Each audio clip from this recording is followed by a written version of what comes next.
آپ کے اصل سوال کی طرف آنے لگوں تو خان کی جو ایک اسٹرینتھ ہے his popularity suddenly he is second to none. He is the most popular political man in Pakistan. مگر مجھے یاد آ جاتا ہے 9 مئی کے بعد 11 مئی کو جنرل شریف ہیں جو ترجمان ہے پاسن آرمی کے.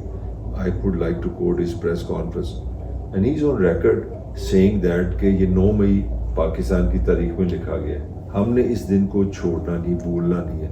ہم اس کو معاف نہیں کر سکتے، ہم اس کو جانے نہیں دے سکتے. سر جنہوں نے سپریم کورٹ کے اوپر حملہ کیا تھا ان کو معاف کر دیا؟ وہ کر دی، وہ تو پھر وہ آج حکومت کا حصہ ہے. وہ حکومت کا حصہ ہے. سپریم کورٹ کی جو عزت ہے میرا خیال ہے اس کا بھی سوچنا چاہیے کہ وہ آئینی ادارہ ہے، اس کو اگر یہ اگنور کر سکتے ہیں تو کیا 9 مئی کرتے کرتے آج ہم نے اتنی دنیا کے سامنے مذاق بن گیا؟ ایسا کیا واقعہ پیش آ گیا؟ اگر تو تم سمجھتے ہو کہ اس پولیٹیکل سسٹم میں اس ریاست سے تم بحث کر کے آرگومنٹ سے جیت لو گے تو وہ تو تم نہیں جیتو گے.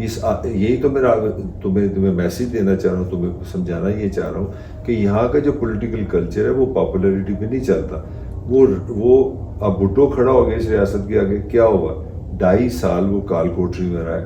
2.5 سال. سر بھٹو صاحب کا فیصلہ آیا کہ وہ بے گناہ تھے. تو کیا وہ تو مر گیا، اس کو کیا ملا؟ بھٹو بھی گیا، اس کی بیوی پاگل ہو گئی، ایک بیٹی شہید ہو گئی، اس کی بے نظیر 2 اس کے بیٹے تھے، دونوں ان نیچرل مرے، پوری فیملی تباہ و برباد ہو گئی پوری بنی. یہ ان کو اس بات کی سزا تو نہیں ملی بھٹو صاحب کو ایٹم بم بنانے کی؟ ایٹم بم بنانے کی بھی سزا ہو سکتی ہے، ورنہ سب سے بڑی سزا تو بھٹو کی یہ بنتی تھی ضیاء اللہ کے سامنے جب آپ یہ کہیں گے کہ طاقت کا سرچشمہ عوام ہے. وہی مقبولیت کی لڑائی. بھٹو کو بھی عمران خان والی بیماری تھی، ان دونوں کو ایک ہی بیماری ہوگی کہ ہم پاپولر ہیں، we have a right to rule. یہی عمران کو بھی نہیں سمجھ آ رہی، یہی بھٹو کو نہیں سمجھ آئی.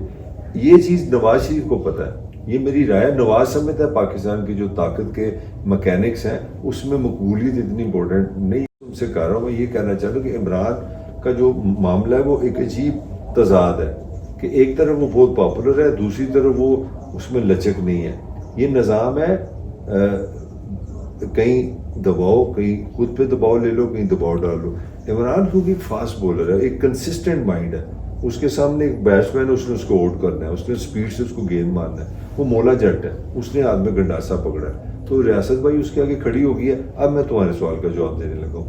مجھے عمران کا حالیہ فیوچر میں 1-2 سال میں مجھے عمران ہاں کہیں نظر نہیں آتا. لیکن ایک بڑا اہم سوال یہ ہے کہ مسلم لیگ نون اور پیپلز پارٹی جس طرح سے الیکشن سے پہلے عوام کے سامنے جا کر ایک دوسرے کو برا بھلا کہتے ہیں اور اس کے فوراً بعد وہ جو اپنا اکٹھے ہو کر پھر بیٹھ جاتے ہیں، تو کیا آپ کو لگتا نہیں ہے کہ عمران خان کی مقبولیت میں اضافہ اس وجہ سے بھی زیادہ ہے اور آنے والے وقت میں نون لیگ اور پیپلز پارٹی کا بہت بری طرح صفایا ہو سکتا ہے، ان کی سیاست ختم ہو سکتی ہے؟ اچھا سوال ہے. میرے خیال ہے ختم ہو سکتی ہے، بلکہ میں سمجھتا ہوں عمران ایک حوالے سے سیف ہو گیا. سیف اس طرح ہو گیا کہ وہ تو جان اس کی چھوٹ کی حکومت سے نکل گئی. اب سارا پریشر، اب اگر آپ دیکھو 2 سال پہلے جب عمران پاور میں تھا تو میں کنونس تھا کہ پی ٹی آئی فارغ ہو گئی ہے، اس کی کوئی سیٹیں بھی ٹکٹیں بھی نہیں لے گا.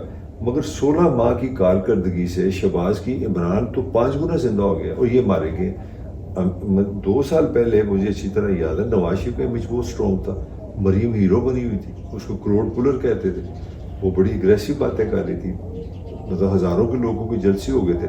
مگر دیکھو مار کہاں پہ پڑی. جب 16 مہینے میں آپ نے لوگوں کو کچھ نہیں دیا تو آپ زمین پہ آ گئے. تو اس وقت مسئلہ عمران خان نہیں ہے. سر کیا پاکستان کی تاریخ میں پہلے ایسا ہوا ہے کیا پہلے جہاں پر تھوڑی سیٹیں والے جو ہیں وہ وزیر اعلیٰ پنجاب بن رہے ہیں اور جو زیادہ اکثریت رکھتے ہیں جن کے پاس زیادہ سیٹیں ہیں وہ اپوزیشن میں بیٹھے؟ ہوا ہے پاسن، ہوا پہلے بھی ہوا ہے. پاسن میں ہوا ہے 1970 کے جب پہلے پاکستان کی تاریخ کے جو پہلے الیکشن ہے 1 مین 1 ووٹ، اس میں دنیا کی تاریخ بنی تھی مشرقی پاکستان میں. صرف 2 سیٹیں عوامی لیگ تھی شیخ مجیب کی، اس کی 2 سیٹیں اس نے مس کی تھی. اس کے پاس میرا لے آئی بلیو کوئی 160 سیٹیں تھیں یا 150 تھیں. ذوالفقار علی بھٹو کے پاس 81 سیٹیں تھیں. تو پاکستان کا پرائم منسٹر کون بنا؟ ذوالفقار علی بھٹو. ہم نے آج تک وہ اسمبلی نہیں بلائی. 1970 میں پاسن ٹوٹ گیا. جنرل یحییٰ جو تھا، کیونکہ تم جوان ہو تمہیں یہ پتہ ہونا چاہیے، جنرل یحییٰ پاسن کا صدر تھا. تو وہ آ رہا تھا چائنا سے، وہ رکا وہاں پہ بشری پاسن میں. تو اسے کسی نے سوال پوچھا کوئی پاکستان کے بارے میں، تو مجھے یاد ہے اس کا ایک اسٹیٹمنٹ تھی جنرل یحییٰ کی. اس نے کہا آج the future prime minister of Pakistan. تو وہ شیخ مجیب کھڑا تھا، کیونکہ شیخ مجیب کی 150 سیٹیں تھیں، بھٹو دوسرے نمبر پر تھا 81. تو جنرل یحییٰ نے آج تک وہ اسمبلی کال ہی نہیں کی، اسمبلی کا اجلاس ہی نہیں ہوا. آج اس کو 44 ایئرز ہو گئے.